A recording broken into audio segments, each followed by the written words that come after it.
Zoti Vermeulen, faleminderit shumë që na pranuat për këtë intervistë për magazinën 55 minuta. I would start with first question in regards to economic development. Shumë indikatorë tregojnë lëvizje pozitive, kështu që ka trende pozitive në zhvillimin ekonomik, apo jo? In economic development. Para së gjithash, faleminderit që më keni ftuar në emisionin tuaj. Është privilegj dhe nder të jem këto në lidhje me zhvillimet ekonomike.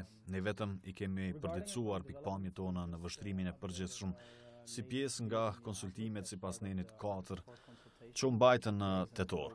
Në përgjithësi, zhvillimet ekonomike në Kosovë janë pozitive, në kuptimin se ekonomia vazhdon të rritet rreth 4%. Po ashtu i kemi parë edhe të dhënat paraprake nga Agjencia Kosovare Statistikave, të cilat po ashtu kanë konfirmuar se rritja ekonomike në vitin 2018 ishte rreth 4%. Ndonse na do të presim për shifra përfundimtare të rritjes vjetore, të cilat do të publikohen më vonë gjatë këtij viti. Shkalla e rritjes në vete është e fuqishme, është e lartë edhe në krahasim rajonal. Ajo është në përputhje me atë që kemi parë gjatë disa viteve të kaluara, ku rritja është sjellë rreth 4% dhe po ashtu është në përputhje me atë që parashohim për këtë vit të vitet të ardhshme. But people are confused. Njerëzit janë të hutuar. Papunësia është shumë e lartë, varfëria është shumë e lartë, përfshirë këto edhe varfërinë e skajshme. Nuk ka prodhimtari. A lot of productions going on in the market. The eksporti është ende më i ulët se importi. Kështu që si ndodhi të kemi këta tregues pozitiv të zhvillimit ekonomik. Those positive markers of economic development. Si interpretani ju këtë? How you interpret that? Yeah. Well, we say that even though growth Ne themi se ndonse rritja është relativisht e lartë edhe në krahasim me vendet e rajonit, ajo megjithatë nuk është sa duhet e lartë kur shohim tregues të tjerë. Në sipërfaqe duket mirë, por nëse futesh pak në thelb, atëherë vërtet kur kihet parasysh shkalla e lartë e papunësisë dhe të hyrat relativisht të ulta për kokë banore, dallimit mjaft i madh të hyrave që Kosova ka në krahasim me vendet fqinje dhe me BE-n, nuk duket të jetë mirë. E kemi thënë për një kohë të gjatë, sikur edhe agjencitë të tjera, se ka nevojë për një rritje ekonomike edhe më të lartë dhe më të qëndrueshme në Kosovë për ta zbutur papunësinë, për ta zbutur dallimet e të hyrave në krahasim me vendet fqinje dhe vendet të tjera. Për të arritur këtë, nëse shikojmë motorin e rritjes ekonomike në Kosovë gjatë viteve të fundit, rritja më e madhe është gjeneruar nga konsumi i financuar nga remitenca dhe pak nga investimet. Kryesisht investimet të cilat i shohim në Kosovë vijnë nga mallra të cilat i quajmë të patregtueshme. Mendojeni për shembull pronën e paluajtshme, që për afat të gjatë nuk është model i qëndrueshmërisë. Deri më tash ka funksionuar, deri më tash ka ndikuar në ruajtjen e konsumit dhe ngjashëm, por për afat të mesëm ne mendojmë se Kosova duhet të largohet nga këto modele të rritjes ekonomike dhe të kalojë në një model të rritjes i cili mbështetet më shumë në eksport dhe investime në sektorin e produkteve të tregtueshme. Për të arritur këtë duhet të bëhen shumë reforma strukturore, përfshirë investimet në arsim, shëndësi, në infrastrukturë, me qëllim që të mbyllen deficitet relativisht të mëdha që Kosova i ka në aspektin e kapitalit njerëzor, në aspekt të kapitalit fizik, mangësive në infrastrukturë, që është sektori privat të bëhet motor i rritjes ekonomike. Sërish pajtohem me ju, nëse e shikoni këtë shifër të rritjes ekonomike prej 4% në kontekstin e demografisë që ka Kosova, rritja për kokë banore nuk është aq e ndritshme. Por, siç e themi, ka nevojë të punohet më shumë për ta zbutur papunësinë dhe për ta ngushtuar dallimit në të hyra, si dhe për të arritur këtë duhet të bëhen shumë reforma. But as we say, more is needed to really reduce unemployment, reduce the income gap, and to achieve that. There is another issue. Ekziston edhe një çështje. Perspektiva dhe analizat e ekspertëve dallojnë kur është fjala për sfidat me të cilat po përballet ekonomia e Kosovës. Si e shihni ju këtë perspektivë? Cilat janë sfidat më të mëdha para nesh? Well, I think that brings it back to your... Kjo na sjell tek pyetja juaj e parë. Kur e shikoni rritjen ekonomike, mendoj se sfida më e madhe me të cilën përballet Kosova është se ajo duhet të adresojë rendimentet e dobta të tregut të punës. Kosova po vuan nga një shkallë e lartë dhe e papranueshme e papunësisë, një shkallë e lartë dhe e papranueshme jo aktivitetit, sidomos për rinin dhe femrat. Kështu që këto janë çështje të cilat vërtet duhet të adresohen, përndryshe ju rrezikoni që një pjesë e madhe e popullatës të lihet prapa. Dhe kjo është humbje e kapitalit njerëzor të Kosovës, sidomos kur kihet parasysh demografia e Kosovës. Ju e keni popullatën më të re në Evropë dhe nga kjo populatë më e re në Evropë, gjysma e tyre janë jashtë tregut të punës. E njëjta gjë vlen edhe për femrat. Shumica prej tyre janë jo aktive. Kështu që mendoj se, siç e kemi thënë më herët, ka nevojë të ndryshohet modeli ekonomik në Kosovë për të qenë më gjithëpërfshirës, për të gjeneruar rritje më të madhe ekonomike, për të gjeneruar më shumë vende të punës me qëllim që tregu i punës mund të absorbojë punëkërkuesit e tregut aktual të punës. Dhe ata në të ardhmen që të keni shkallë më të ulët të papunësisë dhe jo aktivitetit. Dhe kjo do të ndikonte mëtej në shkrirjen e dallimit në të hyra me vendet të tjera në rajon dhe në BE, i cili aktualisht është mjaft i gjerë. Të kalojmë pak te buxheti. Ju keni qenë mjaft i angazhuar në leximin dhe analizimin e tij, mbase edhe në diskutimin e buxhetit me zyrtar të ndryshëm të qeverisë. Si interpretani buxhetin e Kosovës për vitin 2019? A jeni të kënaqur me projekt ligjin përfundimtar? Ne kemi qenë të përfshirë për së afërmi me qeverinë, sidomos me Ministrinë e Financave për të diskutuar buxhetin në kontekst të misionit të nenit 4 në tetor të vitit të kaluar. Në përgjithësi, nëse i shikoni parametrat kryesor të buxhetit, jemi mjaft të kënaqur me draftin, sidomos për shkakun se buxheti për vitin 2019 është në përputhje me rregullat fiskale të Kosovës, që mendojmë se është diçka shumë e rëndësishme, që do të thotë se buxheti është duke trajtuar edhe deficitin i cili është 92% të GDP-s, që është tavani i rregullave fiskale. Ai ka trajtuar edhe bilancin bankar, fondet e qeverisë për rastet emergjente prej më shumë se 4.5% të GDP-s. Kështu që këto tri shtylla kryesore të rregullave fiskale janë respektuar në buxhetin e vitit 2019, i cili mendoj se është shumë i rëndësishëm. And it keeps wages constant in percent of GDP, which is consistent with the wage bill rule. So those three main pillars of the fiscal rule are... Së dyti, buxheti po ashtu ndan më shumë fonde për sektorit prioritar, kështu që është bërë një ndarje shtesë në vitin 2019. Allocates more funding for priority sectors. So it has an additional allocation in 2019. Po, a jeni të kënaqur me mënyrën se si i ka renditur qeveria këto prioritete? Ne kemi bërë thirrje qeverisë që të shbllokojë disa burime dhe të përmirësojë përmbajtjen e buxhetit, që të kemi më shumë financime për sektorët prioritar, siç është infrastruktura, arsimi, shëndësia e tash edhe gjyqësori. Kështu që me buxhetin e vitit 2019 ka financime shtesë për të gjitha këto kategori. Në këtë kuptim, jemi të kënaqur se ai lëviz në drejtimin e duhur, sepse prap, kur flasim për sfidat me të cilat përballet Kosova, kur flasim si Kosova vazhdon të përballet me një deficit të madh, përkitazim me kapitalin njerëzor dhe deficit të madh të kapitalit fizik, kjo do të thotë se ka nevojë për më shumë investime në këto fusha dhe këtë e shohim në rezultatin e arsimit, shëndësisë e të tjerë.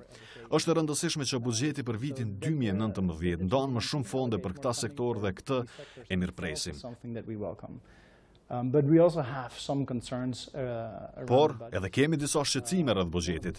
Njëra nga shqetësimet është tek pjesa e të hyrave, është se si sprovon të hyrat relativisht të mëdha nga reforma e administratës tatimore, ndërsa mbetet të shihet nëse do të bëhen këto reforma dhe nëse do të arrihen këto përfitime. Te pjesa e shpenzimeve, ai po ashtu parashet disa të hyra nga kursimet nga skema për pensionet e veteranëve të luftës, por kjo supozon se do të bëhet riklasifikimi veteranëve të luftës dhe siç e dini, kjo pjesë është dashur të bëhet shumë më herët.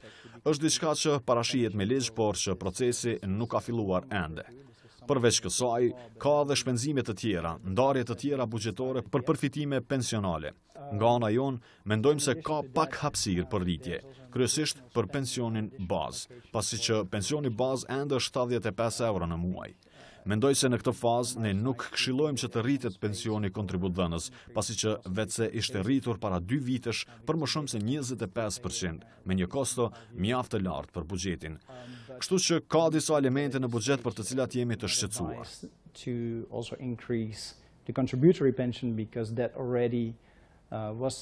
Një tjetër është se buxheti ka rritur shpenzimet kapitale mjaft të dukshëm, por një pjesë e madhe këtyre shpenzimeve kapitale vjen nga mjetet e privatizimit.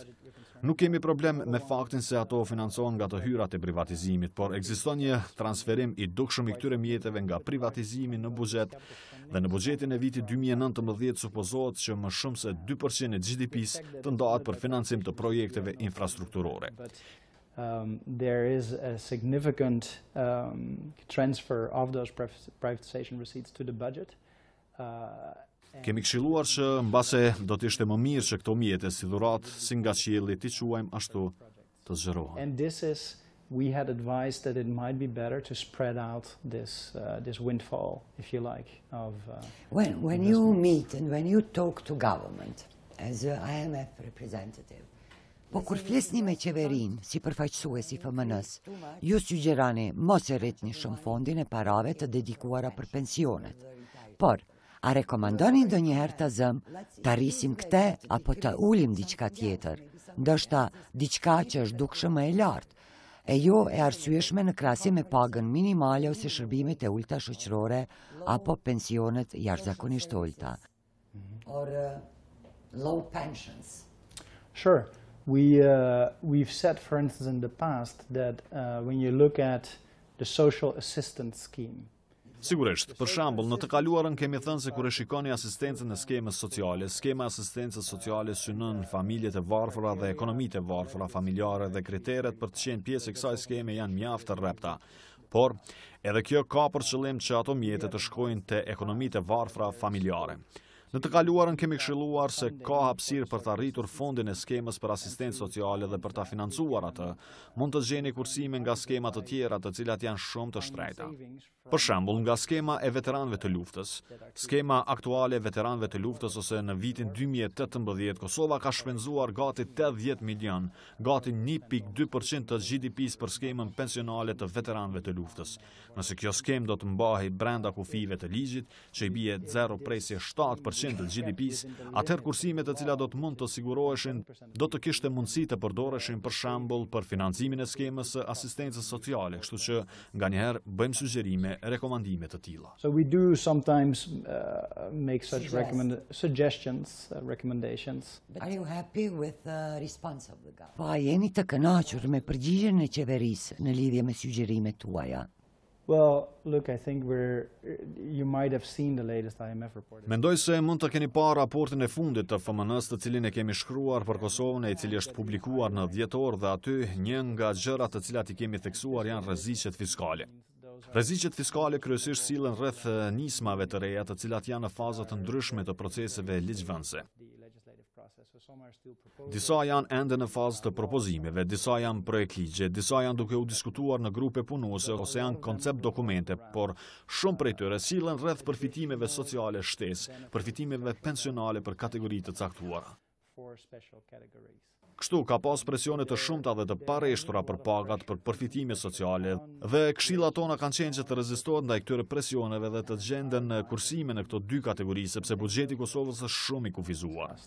So we do advise to contain those weights. Këshillojmë që të mos bie prej këtyre presioneve për rritje pagashe, asistencës, që të përmirësohet edhe përmbyllja e buxhetit me qëllim që përbërja e buxhetit të ndihmojë rritjen ekonomike dhe të bëhen shpenzime sipas prioriteteve të duhura në sektorët ku ka më shumë nevojë dhe prej ku përfiton vlerën më të madhe për ato shpenzime ku vërtet mund të ndihmoni rritjen ekonomike të Kosovës. Increase growth of Kosovo. Mr. Vermeulen, in recent months, a huge debate is going about the draft law. Muajve të fundit po vazhdon një debat i madh rreth projektligjit për pagat.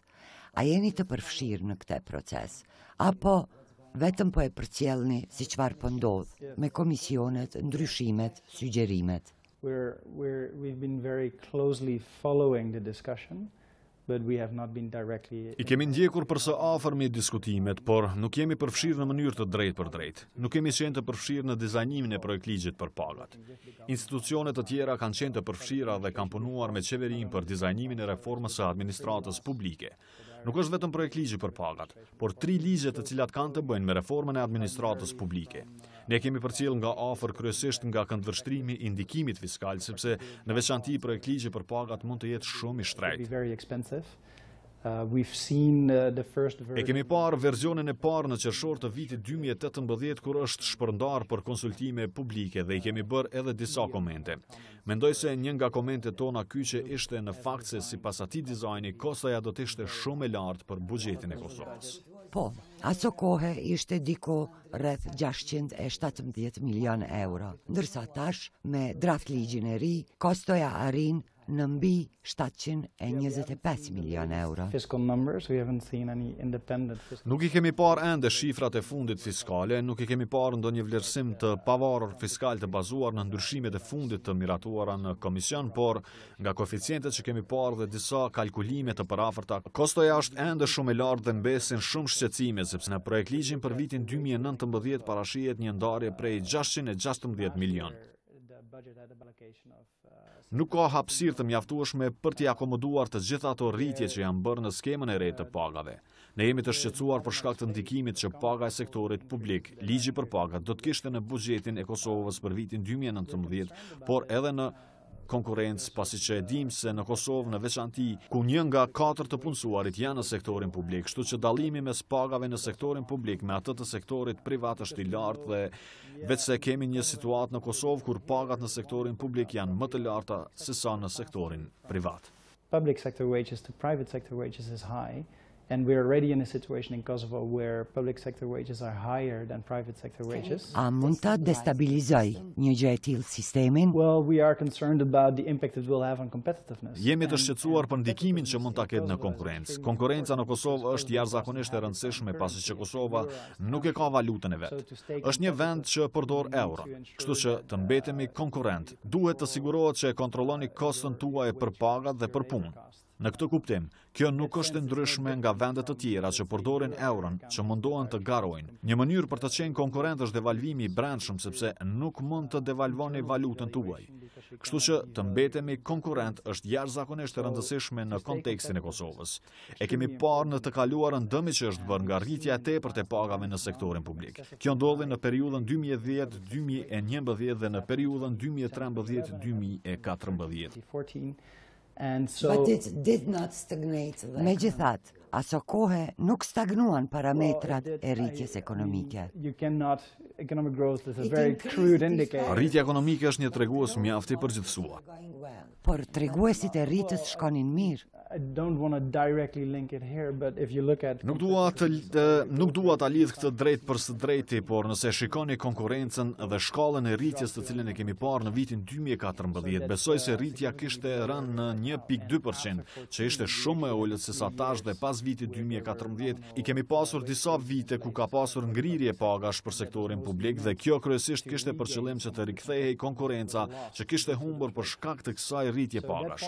Kështu që kjo pikë është shumë e rëndësishme, pastaj edhe sigurimi I fondeve është shumë I rëndësishëm, pasi që buxheti është I kufizuar dhe shpenzimet vazhdojnë të rriten për ato kategori jo produktive. Kështu që për ne, nga këndvështrimi I FMN-s, për këtë arsye, si pjesë e programit të fundit që kemi pasur me Kosovën, një ndryshim I ri është futur në kornizën e institucioneve fiskale të Kosovës, në rregullat fiskale të Kosovës që ka caktuar rregullin e ligjit të pagave, siç e quajmë, që I bie një lloj kufizimi apo tavani për ligjin e përgjithshëm për pagat në sektorin publik që parashet që ligji për pagat nuk mund të rritet më shumë se sa rritja normale e GDP-s. Kështu që rrogat në sektorin publik të rriten krahasuar me ekonominë apo thënë ndryshe që pagat në sektorin publik të mbesin konstante sipas përqindjes së GDP-s. The economy, or put differently, public sector wages would remain constant roughly. Atëherë, cili do të ishte sugjerimi juaj konkret? Çfarë duhet të bëhet me projektligjin për pagat?